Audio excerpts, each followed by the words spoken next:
Bonjour à vous les intermouettes, et bienvenue à vous dans cette vidéo d'introduction du calendrier de l'Avent 2022 qui va s'attarder sur le récit du déluge. Alors vous avez sûrement déjà entendu parler du récit du déluge d'une manière ou d'une autre, mais avant de le critiquer, et de voir en quoi ce récit pose de nombreux problèmes, il est bon de le revoir ensemble afin de savoir exactement de quoi l'on parle. Je vous propose donc dans cet épisode de prémisse, de voir ensemble ce que racontent les textes sacrés sur cet épisode qui semble important à leurs yeux. Je vais donc lire les textes dans l'ordre de leur écriture, à savoir d'abord la Torah, puis la Bible et enfin le Coran, histoire de respecter la chronologie et d'être aussi exhaustif que possible.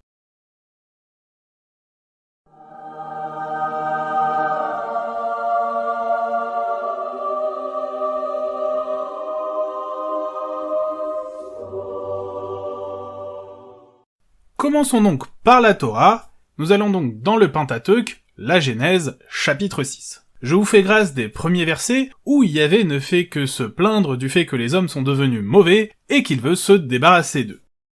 Mais Noah, le nom en hébreu de Noé, trouva grâce aux yeux de l'Éternel. Ceci est l'histoire de Noah. Des fois qu'on ait un doute. Noah fut un homme juste, irréprochable entre ses contemporains, il se conduisit selon Dieu. Noah engendra 3 fils, Shem, Cham et Yapheth.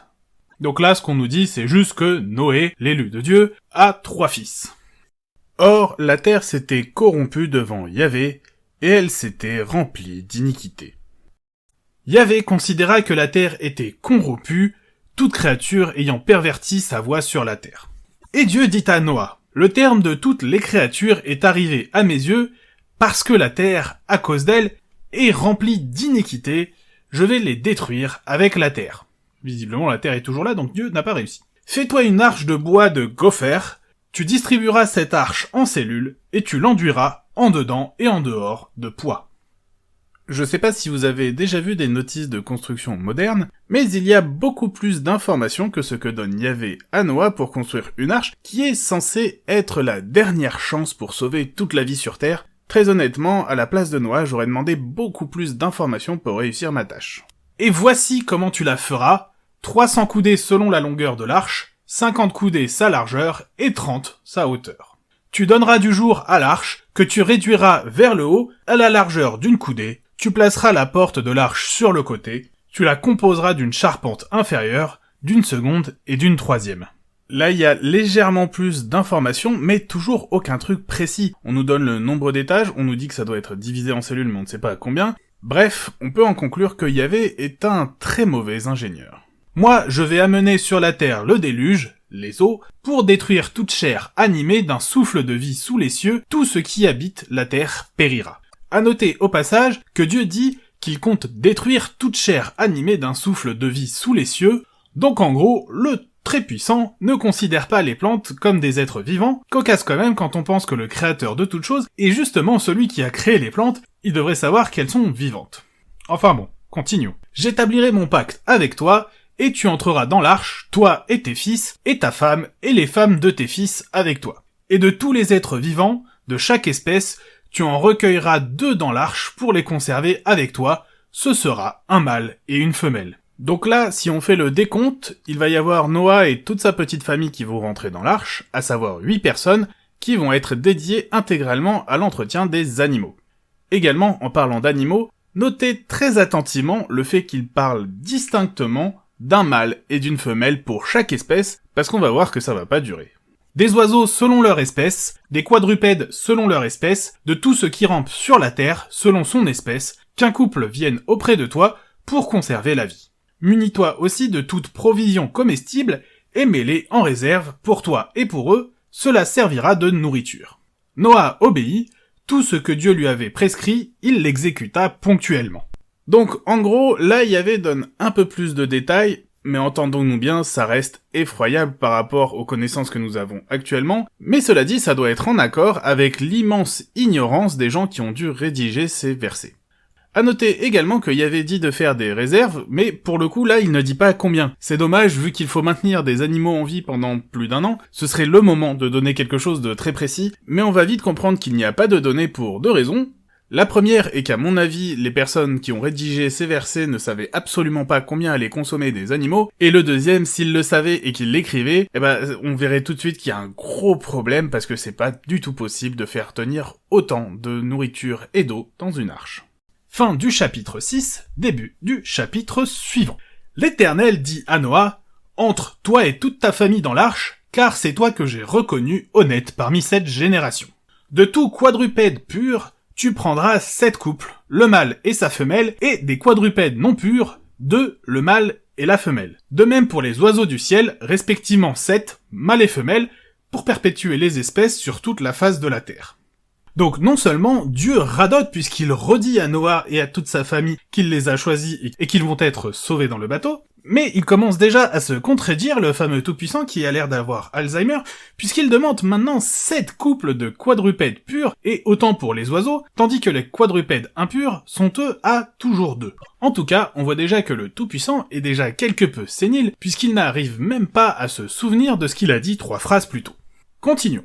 Car encore 7 jours, et je ferai pleuvoir sur la terre pendant 40 jours et 40 nuits, et j'effacerai de la surface du sol tous les êtres que j'ai créés. Noah se conforma à tout ce que lui avait ordonné l'Éternel. Or, il était âgé de 600 ans lorsqu'arriva le déluge, ces eaux qui couvrirent la terre. Noah entra avec ses fils, sa femme, et les épouses de ses fils dans l'arche pour se garantir des eaux du déluge.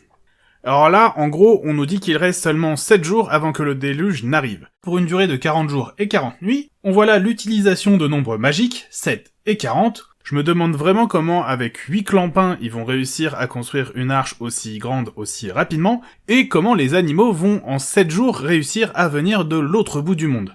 Imaginez un petit peu le kiwi qui vient à la nage depuis la Nouvelle-Zélande jusqu'à la péninsule arabique où Noah est censé vivre. En 7 jours, ça fait un peu court. Au passage, on nous dit également que Noah avait 600 ans lorsque le déluge a commencé. Ça, les âges, c'est un problème récurrent dans tous les textes religieux, surtout quand ça vient d'une zone qui utilisait le système de notation mésopotamien sexagésimal, qui n'avait pas de zéro et qui avait une écriture positionnelle plutôt ambiguë. On peut rapidement faire n'importe quoi quand on lit une valeur.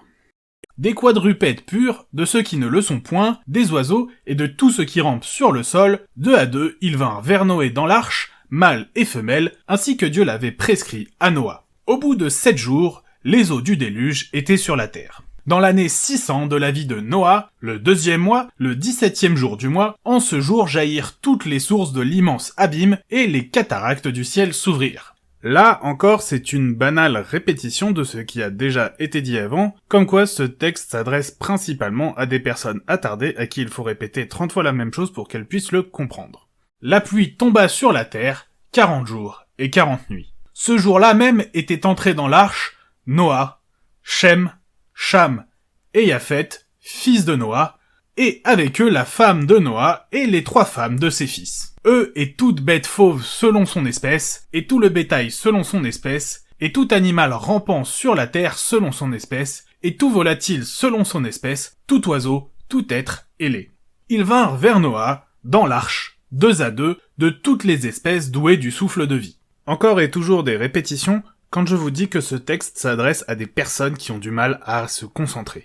Ceux qui entrèrent furent le mâle et la femelle de chaque espèce, comme Dieu l'avait commandé. Alors l'Éternel ferma sur Noah la porte de l'arche. Le déluge, ayant duré 40 jours sur la terre, les eaux, devenues grosses, soulevèrent l'arche, qui se trouva au-dessus de la terre. Les eaux augmentèrent et grossirent considérablement sur la terre, de sorte que l'arche flotta à la surface des eaux. Puis les eaux redoublèrent d'intensité sur la terre, et les plus hautes montagnes qui sont sous le ciel furent submergées. Ah, enfin du nouveau, le déluge qui commence, on va pouvoir sortir le popcorn. De 15 coudées plus haut, les eaux s'étaient élevées, et les montagnes avaient disparu. Alors périt toute créature se mouvant sur la terre, oiseaux, bétail, bêtes sauvages, tous les êtres pullulants sur la terre, et toute l'espèce humaine. Tout ce qui était animé du souffle de vie, tout ce qui peuplait le sol, expira. Dieu effaça toutes les créatures qui étaient sur la face de la terre, depuis l'homme jusqu'à la brute, jusqu'aux reptiles, jusqu'à l'oiseau du ciel, et ils furent effacés de la terre. Il ne resta que Noah et ceux qui étaient avec lui dans l'arche. Les crues des eaux sur la terre dura 150 jours. Donc là, on nous explique que le déluge se déroule tranquillou bilou, que les plus hautes montagnes sont submergées par plus de 15 coudées, donc en gros même l'Himalaya est sous les eaux, et on nous explique que tout est mort, et même les animaux qui n'ont pourtant strictement rien fait, puisque le but de Yahvé n'était ni plus ni moins que de zigouiller l'humanité, mais pourquoi emmener tout le monde avec elle? Enfin bon, on nous précise que l'inondation a duré pendant 150 jours. Fin du chapitre 7, passage au chapitre suivant. Alors Dieu se souvient de Noah. Il l'avait rapidement oublié, on dirait. Et de tous les animaux sauvages et domestiques qui étaient avec lui dans l'arche. Yahvé fit passer un souffle sur la terre, et les eaux se calmèrent. Les sources de l'abîme et les cataractes célestes se refermèrent, et la pluie ne s'échappa plus du ciel. Les eaux se retirèrent du dessus de la terre, se retirèrent par degrés, elles avaient commencé à diminuer au bout de 150 jours. Le 7e mois, le 17e jour du mois, l'arche s'arrêta sur le mont Ararat. Bon, là c'est carrément le reproche inverse, le texte va super vite sur le passage du déluge, et on n'a aucune information à part que les eaux sont montées, et qu'après elles sont redescendues. Quant au mont Ararat, on ne sait pas exactement où il est, selon les versions, certains disent que c'est le mont Mazis, en Turquie, tandis que d'autres disent que c'est le mont Djoudi, également en Turquie. Les eaux allèrent toujours décroissant jusqu'au 10e mois, le premier jour du mois apparurent les cimes des montagnes. J'aimerais bien qu'on m'explique quand même comment les cimes des montagnes peuvent apparaître après que l'arche soit posée sur le mont Ararat, sachant que si l'on regarde un petit peu du côté de l'Inde, on a des montagnes qui sont très au-dessus des plus hauts pics que l'on peut trouver au Moyen-Orient, lieu où se passe normalement l'histoire. Au bout de 40 jours, Noah ouvrit la fenêtre qu'il avait pratiquée à l'arche. Donc en gros, le gars a rien du tout aéré depuis le début du déluge. Il lâcha le corbeau qui partit, allant et revenant jusqu'à ce que les eaux eussent laissé la terre à sec. C'est pas clair, mais en gros, on explique que le corbeau n'est pas revenu. Puis il lâcha la colombe pour voir si les eaux avaient baissé sur la face du sol.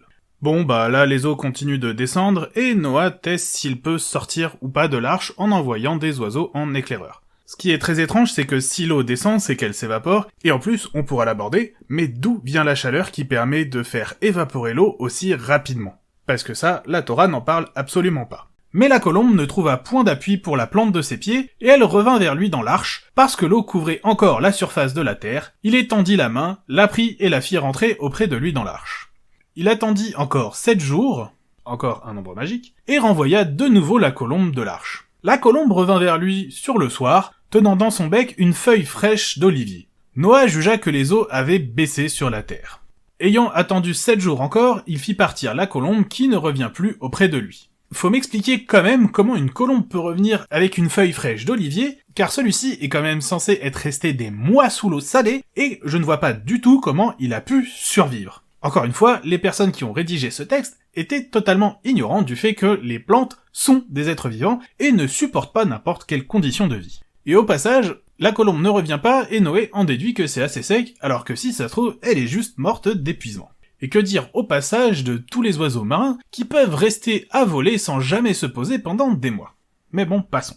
Ce fut dans sa 601e année, au premier mois, le premier jour du mois, que les eaux laissèrent la terre sec. Noah écarta le plafond de l'arche et vit que la surface du sol était desséchée.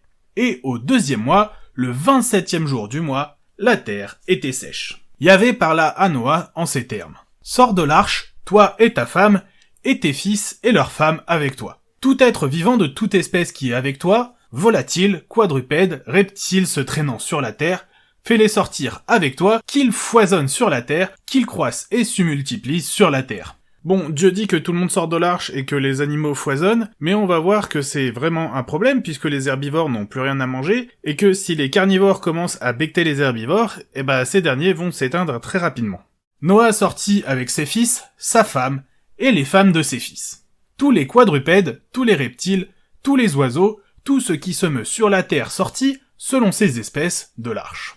Noé érigea un autel à l'Éternel, et prit de tous les quadrupèdes purs, de tous les oiseaux purs, et les offrit en holocauste sur l'autel. En gros, donc on nous explique que la terre est enfin accessible après plus de 13 mois sous l'eau, et qu'encore quasiment 2 mois plus tard, elle est enfin sèche pour qu'on puisse s'y balader, et là-dessus, Noah sacrifie tous les quadrupèdes et les oiseaux purs sans qu'on lui ait strictement rien demandé. Alors encore une fois, c'est pas totalement clair si c'est un échantillon de chaque espèce ou si c'est tous les individus, mais ça explique en tout cas la contradiction du Tout-Puissant qui avait d'abord demandé un couple de chaque espèce, puis a ensuite demandé 7 de chaque animal pur, peut-être qu'il voulait profiter de la barbaque après.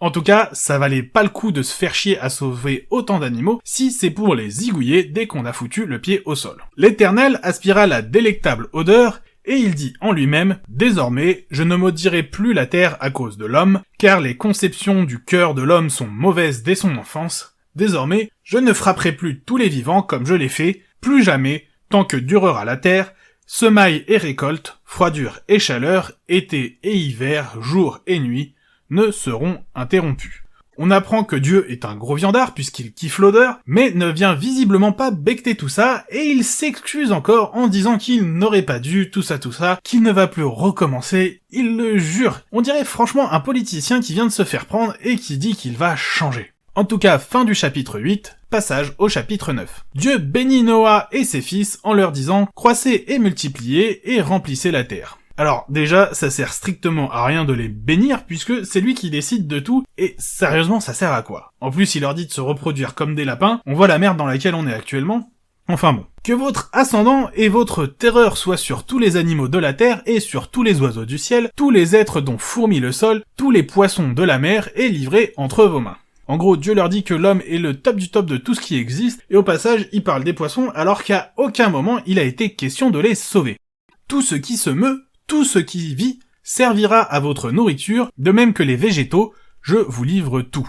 Alors, Dieu leur dit quand même qu'ils peuvent manger de tous les animaux qui se meuvent, qui serviront donc de nourriture, mais à mon avis, il n'avait pas anticipé son changement d'avis futur sur le cochon, ou alors, il avait déjà oublié qu'il allait changer d'avis. Toutefois, aucune créature, tant que son sang maintient sa vie, vous n'en mangerez. Bon, alors là, je vais sauter un passage de blabla qui explique comment tuer efficacement les animaux en les vidant de leur sang, afin que les hommes ne mangent pas le sang qui est la source de vie qui n'est réservée qu'à Dieu. En gros, c'est les prémices de l'abattage rituel que l'on trouve encore dans le judaïsme et dans l'islam, où les animaux ont la jugulaire tranchée pour les vider de leur sang. Passage direct au 8e verset. Yahvé adressa à Noah et ses enfants ces paroles. « Et moi je veux établir mon alliance avec vous, et avec la postérité qui vous suivra, et avec toute créature vivante et qui est avec vous, oiseaux, bétail, animaux des champs qui sont avec vous, tous les animaux terrestres qui sont sortis de l'arche. Je confirmerai mon alliance avec vous, nulle chair, désormais, ne périra par les eaux du déluge, nul déluge, désormais, ne désolera la terre. »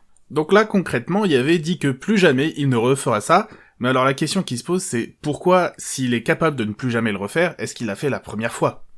Yahvé ajouta « Ceci est le signe de l'alliance que j'ai établie, pour une durée perpétuelle, entre moi et vous, et tous les êtres animés qui sont avec vous. J'ai placé mon arc dans la nue, et il deviendra un signe d'alliance entre moi et la terre. À l'avenir, lorsque j'amoncellerai des nuages sur la terre, et que l'arc apparaîtra dans la nue, je me souviendrai de mon alliance avec vous et tous les êtres animés, et les eaux ne deviendront plus un déluge, anéantissant toute chair. L'arc étant dans les nuages, je le regarderai, et je me rappellerai le pacte perpétuel de Yahvé avec toutes les créatures vivantes qui sont sur la terre. » Dieu redit qu'on va plus l'y reprendre, promis, juré, craché, et que pour sceller son alliance, il a placé un arc dans le ciel pour se rappeler qu'il a été très très méchant à tuer tout le monde, mais du coup ça signifie quand même que Dieu peut oublier des choses puisqu'il a besoin de s'en rappeler en regardant un arc-en-ciel. Dieu dit à Noah, « C'est là le signe de l'alliance que j'ai établie entre moi et toutes les créatures de la terre. » Les fils de Noah qui sortirent de l'arche furent Shem, Cham et Japhet. En même temps ils y sont rentrés, ils ressortent, on nous a pas dit qu'ils étaient morts. Cham était le père de Canaan. Donc lui, il est né pendant le déluge. Ce sont là les 3 fils de Noé par lesquels toute la terre fut repeuplée. Noah, d'abord cultivateur, planta une vigne. Il but de son vin et s'enivra, et il se mit à nu au milieu de sa tente. Alors déjà, au passage, on oublie totalement que quand on plante une vigne, il faut quand même près de 10 ans avant qu'elle ait assez de raisins pour faire du vin. Et encore, je vous rappelle que tout ce qui était à la surface de la terre est censé avoir cané. Comment est-ce qu'à partir du jus de raisin, on peut faire du vin, sachant que pour la fermentation, il est nécessaire d'avoir des levures qui, à mon avis, n'ont pas dû être sauvées, puisque Dieu a oublié de mentionner ces dernières, et puis en plus, elles ne se meuvent pas et elles ne sont pas douées du souffle de vie. Encore une fois, ceux qui ont écrit ce texte ne connaissent strictement rien à la microbiologie. Donc, Cham, père de Canaan, vit la nudité de son père et alla dehors l'annoncer à ses frères. Shem et Japhet prirent la couverture, la déployèrent sur leurs épaules, et marchant à reculons, couvrirent la nudité de leur père, mais ne la virent point, leur visage étant retourné. Noah, réveillé de son ivresse, connut ce que lui avait fait son plus jeune fils. Et il dit « Maudit soit Canaan, qu'il soit l'esclave des esclaves de ses frères. » Il ajouta « Sois béni l'Éternel, divinité de Shem, et que Canaan soit leur esclave, que Dieu agrandisse Japhet, qu'il réside dans les tentes de Shem, et que Canaan soit leur esclave. » Noah vécut après le déluge 350 ans. Toute la vie de Noah avait été de 950 ans lorsqu'il mourut. Donc en gros, on nous explique que Noé se balade à poil, après s'être torché avec du vin, que l'un de ses fils le voit tout nu et va en discuter avec ses frères pour rigoler, et que ses frères viennent couvrir leur père. Une fois qu'il a totalement dessoulé et qu'il apprend ce qui s'est passé, le papy n'hésite pas une seconde pour lancer une malédiction envers son petit-fils Canaan, qui visiblement n'est cité que pour ça, puisqu'on n'a jamais entendu parler de lui jusqu'à ce qu'on nous raconte la sortie de l'arche, ce qui implique qu'il est né pendant le déluge, et on se demande vraiment comment est-ce qu'ils ont eu le temps pour faire un bébé avec tout le boulot qu'il y avait. Enfin bon. Et donc notre barbu, disais-je, n'hésite pas à maudire son petit-fils, car le père de ce dernier l'a vu tout nu et s'est moqué de lui. Sympa le papy, avec lui y a même pas besoin de se faire des ennemis. Enfin, on nous informe que le vieux a vécu jusqu'à 950 piges avant de canner. Fin du récit de la Torah. Donc la Torah c'était vraiment un gros morceau, mais là ça va aller beaucoup plus vite.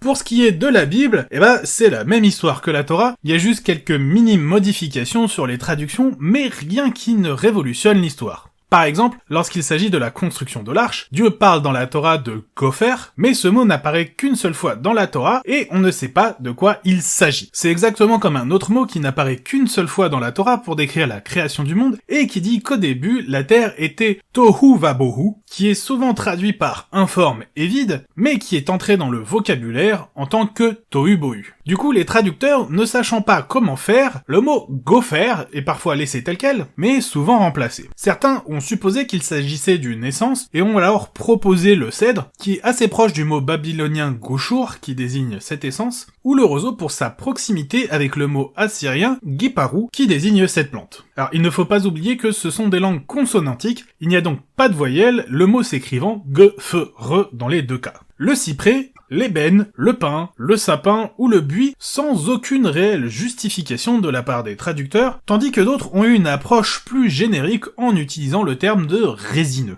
Certains ont également supposé que ce pouvait être une précision sur la façon de travailler le bois et ont utilisé le terme de bois équarri. Mais cette idée du travail du bois ne sort pas totalement de nulle part, puisqu'elle est appuyée par une interprétation qui voudrait que le mot gopher soit une erreur, une simple coquille.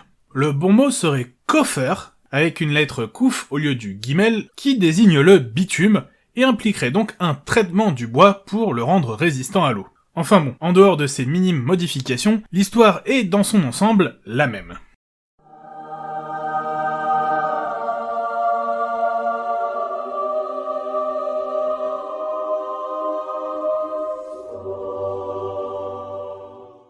Passons donc au Coran. Ça se passe ici dans la sourate 11. Alors là, je vous passe d'emblée les 35 premiers versets qui sont encore une fois du blabla sans importance, où il est dit que Allah est le tout-puissant, qu'il faut écouter ce qu'il dit, tout ça, et que les hommes ne l'ont pas écouté, et du coup c'est la merde. J'en profite pour vous afficher rapidement les versets que je saute, si jamais cela vous intéresse, vous pouvez faire pause pour les lire plus longuement. À noter cependant qu'il y a une différence significative entre le Coran et la Bible, c'est que Nuh explique à ses contemporains qu'il faut suivre la voie d'Allah s'ils veulent être sauvés, mais que ces derniers ne l'écoutent pas, et que au final, Allah finit par l'engueuler en lui disant « Laisse tomber, je vais de toute façon tous les zigouiller ». Donc c'est intéressant ce changement, mais ça montre quand même que Nuh est plus moral que son Dieu. Commençons donc au verset 36. « Et il fut révélé à Nuh. De ton peuple, il n'y aura plus de croyants que ceux qui ont déjà cru. Ne t'afflige pas de ce qu'ils faisaient, et construis l'arche sous nos yeux et après notre révélation. Et ne m'interpelle plus au sujet des injustes, car ils vont être noyés. Et il construisit l'arche. Et chaque fois que des notables de son peuple passaient près de lui, il se moquait de lui. Il dit, si vous vous moquez de nous, eh bien, nous nous moquerons de vous comme vous vous moquez de nous. c'est vraiment puéril, en mode nananananer. Et vous saurez bientôt à qui viendra un châtiment qui l'humiliera, et sur qui s'abattra un châtiment durable. Puis, lorsque notre commandement vint et que le four se mit à bouillonner, nous dîmes « Charge dans l'arche un couple de chaque espèce, ainsi que ta famille, sauf ceux contre qui le décret est déjà prononcé, et ceux qui croient. » Or, ceux qui avaient cru avec lui étaient peu nombreux. Donc là, Allah lui dit tranquille d'arrêter d'essayer de convaincre les autres que ça sert strictement à rien, et au passage également d'arrêter de l'emmerder parce que ça le fait chier royalement, puisque tout le monde va être noyé, ça il le savait pas dans les autres récits, et de construire une arche parce que ça urge quand même. Au passage, il lui demande de construire une arche mais sans aucune instruction. Et il dit « Montez dedans, que sa course et son mouillage soient au nom d'Allah, certes mon Seigneur est pardonneur et miséricordieux. » Visiblement, il est pas assez pardonneur pour ne pas zigouiller tout le monde. Et elle vogua en les emportant au milieu des vagues comme des montagnes. Et nous appela son fils, qui restait en un lieu écarté. « Oh mon enfant, monte avec nous et ne reste pas avec les mécréants. » Il répondit « Je vais me réfugier vers un mont qui me protégera de l'eau. » Et nous lui dit « Il n'y a aujourd'hui aucun protecteur contre l'ordre d'Allah. Tous périront, sauf celui à qui il a fait miséricorde. » Et les vagues s'interposèrent entre les deux, et le fils fut alors du nombre des noyés. Grande différence avec le récit de la Torah et de la Bible, là il y a directement un des fils de Noé qui crève devant lui, mais on ne sait strictement rien de son nom, puisque là on ne nous a pas du tout parlé de la descendance de Noé. Et il fut dit « Ô terre, absorbe ton eau, et toi ciel, cesse de pleuvoir. » L'eau baissa, l'ordre fut exécuté, et l'arche s'installa sur le Jodi, et il fut dit « Que disparaissent les gens pervers. » Visiblement, Dieu a oublié de les faire disparaître pendant le déluge, il faut qu'il le fasse une fois que l'eau est descendue. Et nous invoqua son Seigneur et dit « Ô mon Seigneur, certes mon fils est de ma famille et ta promesse est vérité, tu es le plus juste des juges. » Et il dit « Ô nous, il n'est pas de ta famille car il a commis un acte infâme, et ne me demande pas ce dont tu n'as aucune connaissance, je t'exhorte afin que tu ne sois pas du nombre des ignorants. » Donc là, on passe subitement de son fils qui est noyé devant ses yeux à, bah ça y est, le déluge est en train de se finir, la terre est en train d'absorber l'eau. Il y a strictement rien qui est dit sur tout le passage entre le début du déluge et le moment où l'arche se pose quelque part. Là encore, on voit une différence significative, puisque Nuh s'adresse à Allah, en lui disant que bien qu'il ait noyé son fils, il va quand même continuer à suivre les ordres de ce dernier, et là, Allah lui rétorque Pépouze que finalement, non, s'il l'a noyé, c'est qu'il est pas de sa famille parce qu'il n'a pas suivi les commandements divins. C'est quand même étrange cette volonté des religions de faire en sorte que les personnes qui ne croient pas ne soient pas considérées comme des êtres humains, mais plutôt comme des sous-merdes à qui l'on peut faire subir tout et n'importe quoi sans aucune répercussion, parce que de toute façon, c'est Dieu qui l'a dit. Je vous fais grâce de la suite, qui est un échange de dialogues sans aucun intérêt, et on voit clairement que dans le Coran, le déluge c'est un claquement de doigts. Les eaux arrivent, le bateau monte, Dieu donne l'ordre que ça descende, ça redescend, on ne nous parle aucunement des dimensions de l'arche, aucunement de toutes les espèces qui viennent dedans, par couple ou par 7 couples selon qu'elles soient pures ou impures, on ne nous dit strictement rien des personnes qui sont dans l'arche, de comment est testé le fait que les eaux aient suffisamment baissé pour que la terre soit enfin accessible, strictement rien de ce qui est important dans l'autre texte ne nous est donné, à part le fait qu'une arche a été construite. Voilà, c'était un peu long, surtout pour le côté de la Torah qui est assez conséquent, mais nous avons vu ce que racontent les 3 grandes religions monothéistes sur le déluge. Maintenant que tout ça est au point, nous allons pouvoir, à partir de demain et pendant 25 jours dans ce calendrier de l'Avent, voir en quoi le récit du déluge est totalement impossible, voire totalement mensonger ou repompé ailleurs. Je vous souhaite donc une bonne soirée et je vous dis à demain pour le premier véritable épisode de ce calendrier de l'Avent.